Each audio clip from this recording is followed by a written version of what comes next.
Have you ever wondered why, in the most luxurious palaces of Europe and Russia, where gold blinds the eyes and architecture defies gravity, architects forgot one tiny detail?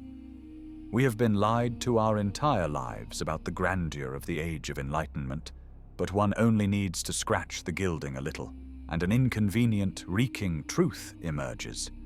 You have been deceived.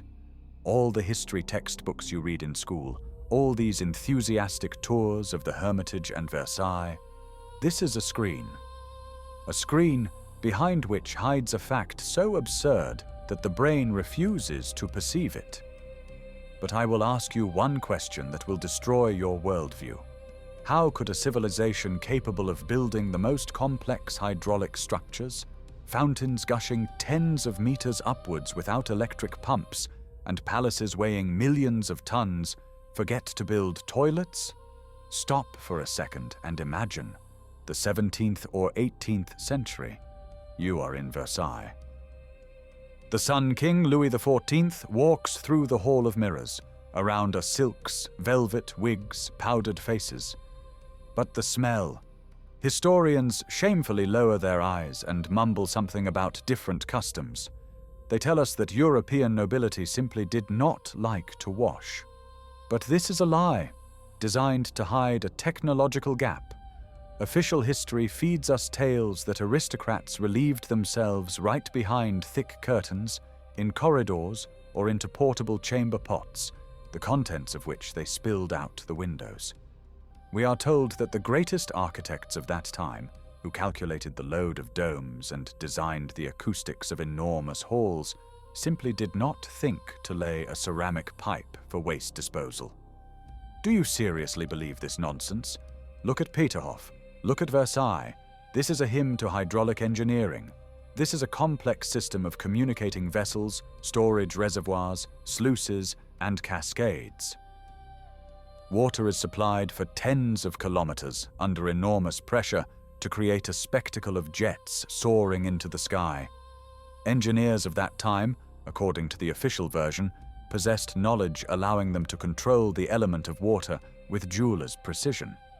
They knew the laws of hydraulics better than modern graduates of technical universities. And you want to tell me that these same people, these geniuses of engineering, could not figure out how to make a simple slope in the floor and lead a pipe to a cesspit outside the palace? This is impossible. This contradicts any logic of technological development. If you can build the Samson fountain, tearing the lion's jaws, from which a 20-meter column of water gushes forth, then sewage systems are a kindergarten-level task for you. Here lies a terrible secret that museum curators keep silent about. What if they didn't build these palaces? What if those we call great monarchs and emperors were simply settlers? Imagine a group of savages who found an abandoned modern skyscraper. They go inside, see elevators, but don't know how they work, and use them as storage rooms. They see toilets, but don't understand their purpose, and start defecating in the corridors because the drainage system is disconnected or broken, and they don't know how to fix it. This is exactly what we observe in the history of the 18th and 19th centuries. We see the primitive use of high-tech objects inherited from a previous, much more advanced civilization. We are used to calling this a cargo cult. When natives build airplanes out of straw, hoping that the gods will send them food. But our ancestors, or those presented to us as ancestors, acted more cunningly. They settled into stone masterpieces, cleaned them of dirt and silt, but could not restore their functionality.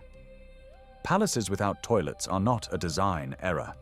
This is evidence that the original purpose of these premises was entirely different. Perhaps what we consider ballrooms were technical floors or power stations, and those very vases we see in museums were not used for flowers at all. Recall the Winter Palace, 1,057 rooms, 1,786 doors, 1,945 windows. And not a single, do you hear, not a single designed room for hygiene in the original plan that historians show us. How can this be? the imperial family, owning half the world, forced to use chamber pots like peasants in hovels. We are told that sewage systems appeared in St. Petersburg only in the second half of the 19th century. But at the same time, granite embankments, perfectly fitted blocks, polygonal masonry, and those very fountains already existed. This is a technological oxymoron. Either you have stone processing and hydraulic technologies, and then you have sewage, plumbing, and heating.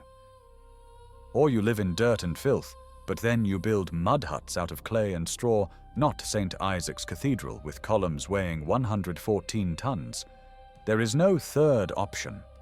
Historians try to sit on two chairs, telling us about the empire's grandeur and its savagery simultaneously. But the truth is, we are simply parasitizing on the ruins of giants. Think about the word culture. It implies cultivation, development. And what was happening in the palaces of Europe was degradation. The scent of perfume, invented by the French, was not for seduction, but to mask the nauseating smell of unwashed bodies and excrement that permeated the velvet drapes. Kings bathed twice in their lives, at birth and before marriage. And this is presented to us as normal? No, this is the behavior of people who lost access to water. In palaces where fountains consume thousands of cubic meters of water per hour just for beauty, people have nowhere to wash. Do you feel this dissonance? Water is available for show, for demonstrating power, but it's not available for basic needs. This means only one thing. The fountain system operated autonomously, perpetually, and the new masters of life simply couldn't redirect this flow into bathrooms because they were afraid of breaking what was not built by them. They arrived at ready-made buildings. They saw pipes disappearing into walls but didn't know where they led. They saw openings that we might now mistake for ventilation or technical shafts, and bricked them up because there was a draft. They blocked unique air heating systems with fireplaces because they didn't know how to operate them. We live in a world where history was rewritten by the victors, but these victors were barbarians who conquered Rome. Only this Rome was planetary in scale. And the next time you look at the luxurious facade of a palace, remember, behind this facade lies the secret of people who went to the toilet behind a curtain, because they forgot how to use the legacy of the gods. But this is just the beginning. If you think the absence of toilets is the strangest thing, wait until we examine how these fountains actually worked and why there are buried floors under every palace that you are forbidden to know about. Ready to discover what the basements of the Hermitage hide? Let's delve into technical details that would make any sane engineer's hair stand on end. Official science claims that the Peterhof fountain system is a marvel of 18th century hydraulic engineering, created solely by the force of gravity. We are told that water was taken from the Ropsha Heights and flowed by gravity through canals and pipes to create the pressure capable of raising Samson's jet 21 meters. It sounds beautiful until you start calculating. To ensure the smooth operation of such a complex, more than just ditches dug by serfs with shovels are needed. Perfect slope calculation to the millimeter per kilometer is required. One mistake, and the water will either stagnate or burst the pipes in the lowlands. And here we encounter the first impossible artifact: the quality of the pipes. During the restoration of old systems, fragments of pipelines are often found, the casting quality of which surpasses many modern counterparts. These are pipes perfectly smooth inside, often with connections we would today call flanged, but made with technologies lost for centuries. How, tell me, could a civilization that cannot establish the production of earthenware toilets and sewage drains in an imperial palace cast kilometers of high-strength cast iron pipes capable of withstanding colossal pressure? This is like finding a Ferrari engine in a horse-drawn cart. The contrast between the technology for supplying water to fountains and the complete lack of technology for waste removal from living quarters is not just a strangeness. It is proof that the fountains and palaces were not built by the same people who later lived in them. Now shift your gaze from the fountains to the buildings themselves. Look at the lower floors of the Winter Palace, Mikhailovsky Castle, or any old building in the center of Moscow, St. Petersburg, Paris, or Rome. What do you see? Windows sticking out from under the asphalt. Half the window looks out onto the street, half underground. Historians call this the cultural layer. We are told that over 200 or 300 years, people tracked in so much dirt, and street cleaners did such a poor job that the ground level rose by 3 or even 5 meters. Think about this absurdity. 3 meters of dirt. That's the height of a single-story house. If the official version is to be believed, our ancestors lived in a pigsty where garbage was not removed for centuries, but simply compacted, and new roads were built over the old ones. But as soon as excavations begin, this theory crumbles into dust. When archaeologists or builders excavate the foundations of old buildings, they discover that these so-called basements have full-fledged windows, doors, and even grand entrances that now lead into solid earth. Who in their right mind would design a window underground? Who would create beautiful brickwork, arches, and decorative elements where no one would see them because they are covered with soil? The answer is obvious. These floors were the first. They were above ground. The buildings were taller. A catastrophe occurred. A global cataclysm that buried cities under several meters of clay and soil. Researchers call this phenomenon a clay flood or clay infill. And this is precisely what explains the oddities with sanitation. Imagine you have a high-tech house, but the first 2 floors, where the technical nodes, purification, and sewage systems were located, ended up buried under a thick layer of earth. You are survivors or incoming settlers. You occupy the upper floors that survived. You don't have the technology to excavate the city. You simply level the ground to the 3rd floor, turn windows into doors, and start living. But the toilets remained down there, under meters of clay. They are inaccessible. The pipes are broken or clogged with soil. What's left for you to do? Use chamber pots and pour slop out the window, directly onto that cultural layer, which is actually evidence of a planetary catastrophe. Look at old engravings and paintings by ruin artists such as Piranesi or Hubert Robert. We are told these are artists' fantasies. But why are these fantasies so photographically accurate? In them, we see majestic but ruined and overgrown buildings, arches covered with earth, and tiny people scurrying among giant ruins, using them for their daily needs. These people cook stew over a fire in the middle of a huge temple, drying laundry on the remnants of ancient columns. This is us. We are a civilization that came to the ashes. Another fact that troubles researchers is heating. Look at the Hermitage or Versailles. Huge windows, ceilings 5 to 6 meters high, and small decorative fireplaces. Have you tried heating a hangar with a candle? In the harsh Russian winter, when it's 30 below zero outside, these fireplaces are simply a mockery. Even if you stoked them around the clock, burning groves of wood, the heat would rise to the ceiling, and downstairs would be an icy hell. Official history tells us that Tsars wore fur coats inside the palace. But why build a palace in a northern latitude with insulation like a summer gazebo in Italy? It's suicide. Unless these buildings were designed for a different climate, or for different heating technologies. There is a theory that air ducts for atmospheric electricity or another form of free energy were laid in the walls of these palaces, which heated the walls from the inside.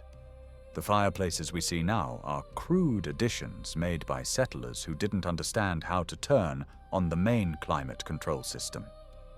They punched through chimneys where there were none, ruining the original engineering, simply to avoid freezing to death. We see the same picture all over the world. Giant doors designed for people nearly 3 meters tall, steps that are uncomfortable for an average height person to walk on, mirrors hanging so high that it's impossible to look into them without a stepladder. All of this indicates that the palaces were not built for us. We are Lilliputians in a land of Gullivers, who have occupied someone else's homes. We admire the stucco, but cannot replicate the composition of the mortar that holds for centuries. We look at the granite columns of St. Isaac's Cathedral and cannot explain how they were cut, because we don't have tools of such hardness even today. Official construction documents often look like retrospective fakes. Budgets don't add up, construction timelines are unrealistically compressed. We are told that St. Isaac's Cathedral was built in 40 years. But if you calculate the number of granite blocks and the time to process them by hand, as history claims, it would have taken thousands of years. Either they had computer numerical control machines, or they didn't build anything, but only restored. And here we come to the most terrifying question. If there was a catastrophe, if cities were buried under clay and technologies were lost, then where did all the people go? Where did the builders of these wonders go? Why do paintings from the mid-19th century show empty cities? No crowds of people, no market hustle. Deserted St. Petersburg, deserted Paris. Rare, solitary figures wander through ghost streets. This is not an artistic device. It is a documentary record of emptiness after a purge. We are approaching the topic of a demographic collapse that cannot be explained by plagues or wars. The numbers given to us by official sources do not align with the amount of living space. Cities were designed for millions, but thousands lived in them. Who cleared the territory before our appearance? And most importantly, why was our memory of this event erased by inventing a fairy tale about slow development from a splint to Ilyich's light bulb? Let's face the truth, using a language that cannot be faked, the language of mathematics and statistics. If you open any graphs of Earth's population growth, you will see something strange that official science cannot clearly explain. We are shown an almost straight line for millennia, where the planet's population barely fluctuates, and then suddenly, in the mid-19th century, there is a vertical takeoff. We are convinced that this is the result of improved medicine and the Industrial Revolution. But look at photographs from those years, the first daguerreotypes from the 1840s. Paris, St. Petersburg, Moscow, Rome. What unites these images? Total, ringing emptiness. We are told about the long exposure times of early cameras, due to which moving people supposedly disappeared from frames. This is the most ridiculous lie aimed at school children. If the exposure was so long, why are the shadows from trees and buildings sharp and not blurred? Why is the water in rivers still and not turned into mist? Why are flags hanging and not blurred by the wind? And most importantly, where are the carriages? Where are the horses? Where are the market stalls that stand for hours in one place? The cities stand fully built, with magnificent architecture, with paved roads, but they are empty. These are ghost cities. These are sets awaiting actors. And here we come to the most shocking fact, which historians try to obscure with the term urbanization. In the 19th century, millions of orphans suddenly appeared all over the world. Think about this. Huge orphanages in Moscow and St. Petersburg, overcrowded shelters in London and Paris.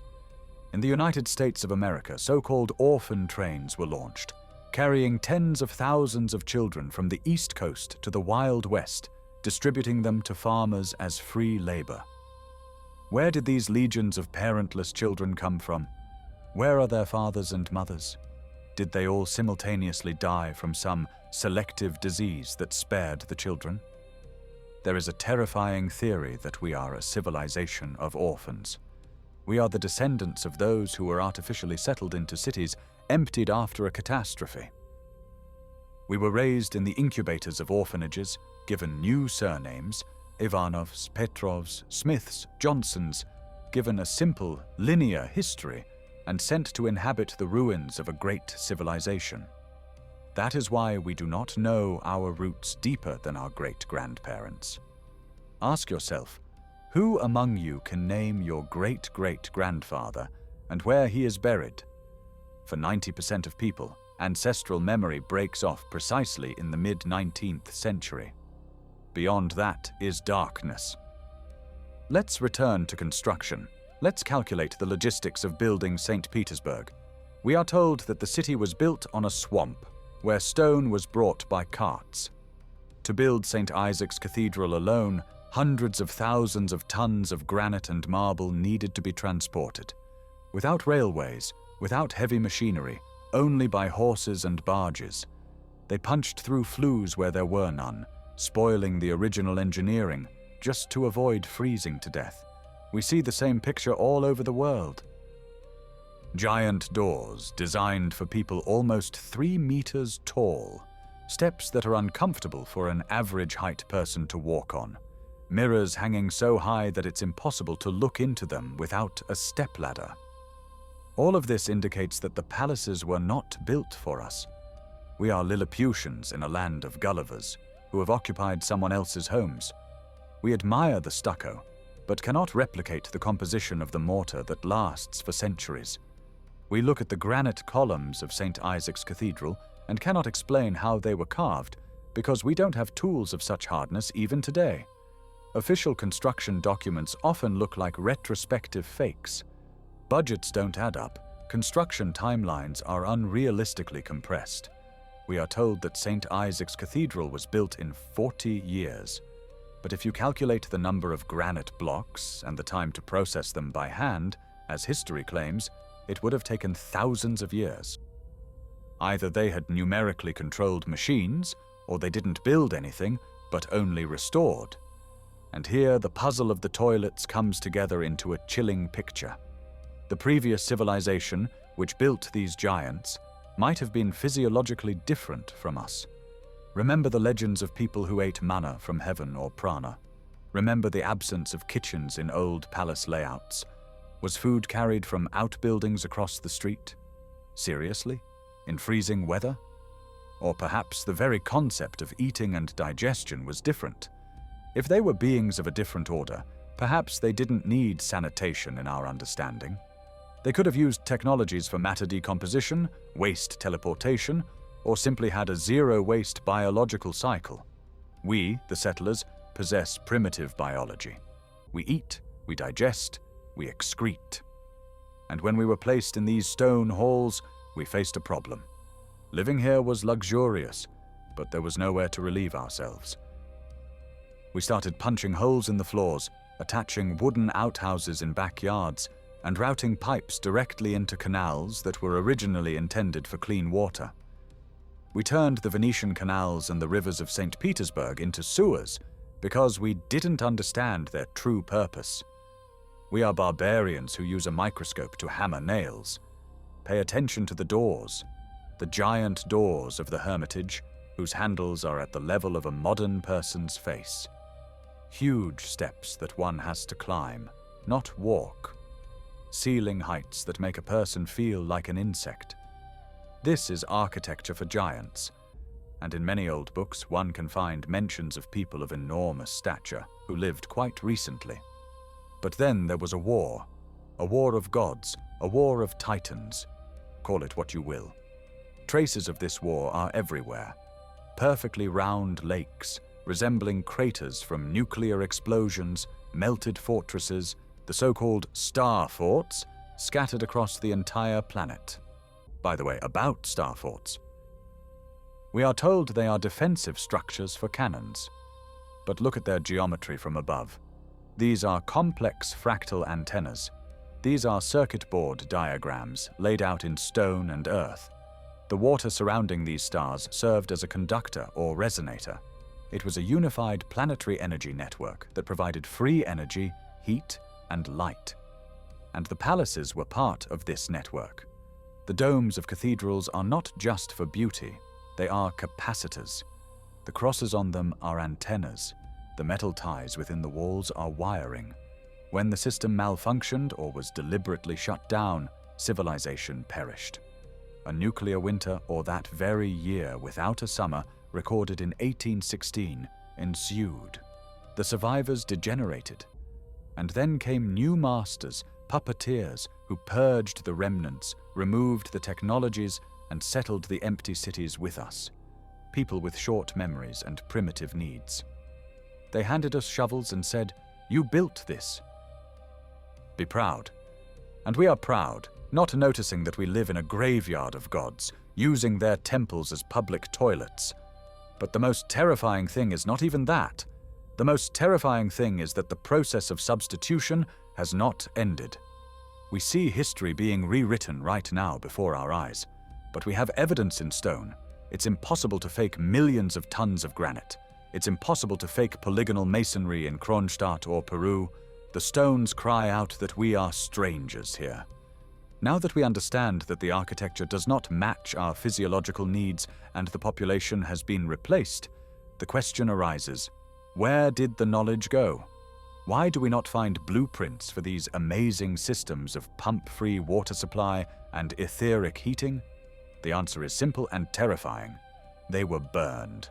Fire is the most effective eraser in the hands of history falsifiers. Remember with what frightening regularity cities burned down in the 19th century. The Moscow Fire of 1812, the Great Fire of Chicago, San Francisco, Boston. We are told, wooden buildings, a dropped candle, an accident. But cities built of stone and brick burned to ashes as if they were doused with napalm from the heavens. Stone does not burn, but in photographs from those years, we see granite blocks crumbling into sand. This was a purge. Not just homes were destroyed, evidence was destroyed. Libraries and archives burned with particular thoroughness. This has been happening for centuries and continues to this day. The Library of Alexandria, the Library of Congress in the USA, the Innian Library in Moscow. Each time someone gets too close to unraveling the real chronology, or finds technical documentation of the gods, a short circuit or accidental arson occurs. Census books, blueprints, maps of the old world burn. We are left only with rewritten textbooks that tell us illiterate peasants with chisels built masterpieces that we cannot replicate today with lasers and cranes. But the most cynical spectacle is the so-called World's Fairs of the 19th and early 20th centuries. Paris, Chicago, St. Louis. The official version states that for these exhibitions, giant ancient cities with domes, colonnades, artificial canals, and electrical illumination were built in just 1 or 2 years. And after the exhibition closed, all of it was demolished because the buildings were supposedly made of staff, a mixture of plaster and straw. Do you believe this? Look at the photographs of these temporary pavilions. These are monumental structures, surpassing the Capitol or St. Peter's Basilica in quality and complexity. The terrible truth is that these cities were not built specifically for the exhibitions. They were unearthed. These were preserved quarters of an ancient civilization.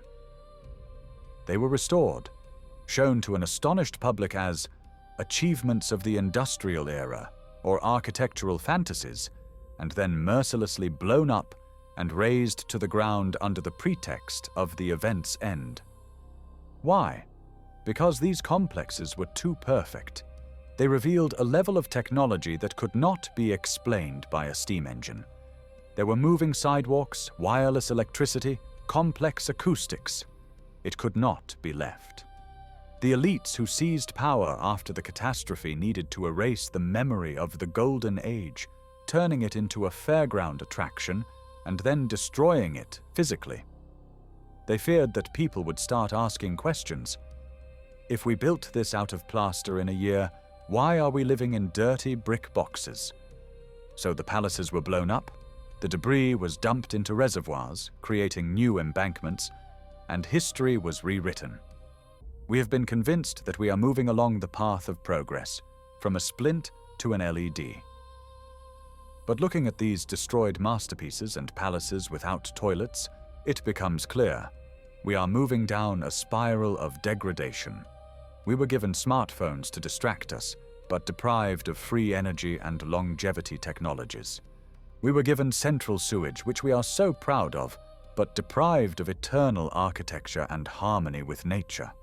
We live on ashes that we ourselves helped create with our silence and blind faith in official lies. We are a generation with amnesia, wandering among ruins that we mistakenly consider our achievements.